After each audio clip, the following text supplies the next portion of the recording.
বঙাইগাঁৱত বিধায়ক অখিল গগৈৰ সংবাদমেল নীতি আয়োগৰ তথ্য সন্দৰ্ভত গগৈৰ ভাষ্য বিজেপিয়ে অসমক ভাৰতৰ শ্ৰেষ্ঠ ৰাজ্যৰূপে প্ৰতিষ্ঠা কৰাৰ প্ৰতিশ্ৰুতি দিছিল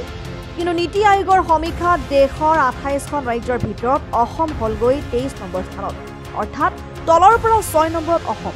এনেকৈ হলে ১০০ বছৰতো অসম শ্ৰেষ্ঠ ৰাজ্য নহব সঠিক তথ্য লুকুৱাই মুখ্যমন্ত্ৰীৰ মিথ্যাচাৰৰ অভিযোগ বিধায়ক অখিল গগৈ অসমৰ মুখ্যমন্ত্ৰীৰ মিথ্যাচাৰ উদঙাই আজি বঙাইগাঁও প্ৰেছ ক্লাবত ৰাইজৰ দলৰ সভাপতি সংবাদমেল সম্বোধন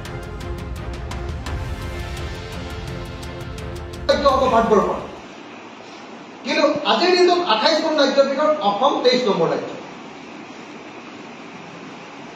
অসম যদি ২৩ নম্বৰ ৰাজ্য হয়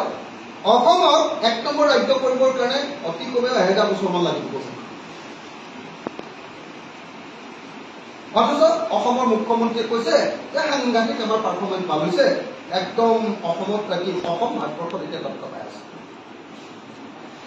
এনেকুৱা ধৰণৰ মিছলীয়া মুখ্যমন্ত্ৰী এটা পোৱাটো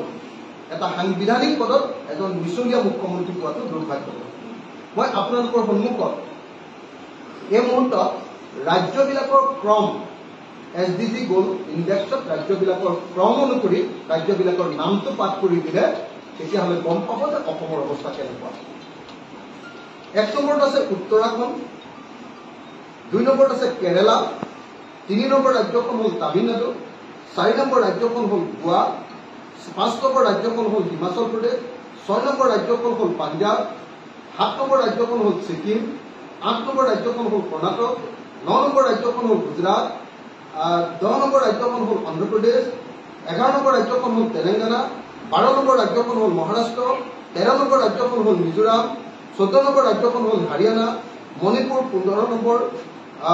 Tripura ১৬ number West Bengal ১৭ number Rajasthan ১৮ number Madhya Pradesh ১৯ number Uttar Pradesh ২০ number Chhattisgarh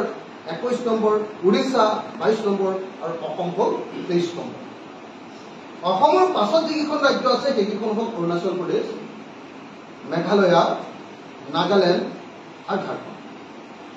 আৰু বিহাৰ এই ৫খন ৰাজ্য অসমতকৈ তলত আছে আটাইতকৈ বেয়া ৰাজ্যৰ পাৰফৰ্মেঞ্চ দেখুৱাইছে বিহাৰে আৰু অসমে বেয়া ৰাজ্যৰ পাৰফৰ্মেঞ্চ দেখুৱাইছে ৬ নম্বৰ তলফালৰ পৰা যদি গাই যাওঁ আটাইতকৈ বেয়া ৰাজ্যখন SDG গ'লৰ যিটো আছে ছাষ্টেইনেবল ডেভেলপমেণ্ট গ'ল ইণ্ডেক্সত একেবাৰে বেয়া তলফালে ১ নম্বৰত আছে বিহাৰ তলফালৰ পৰা ঝাৰখণ্ড আছে ২ নম্বৰত তলফালৰ পৰা নাগালেণ্ড আছে ৩ নম্বৰত তলফালৰ পৰা মেঘালয় আছে ৪ নম্বৰত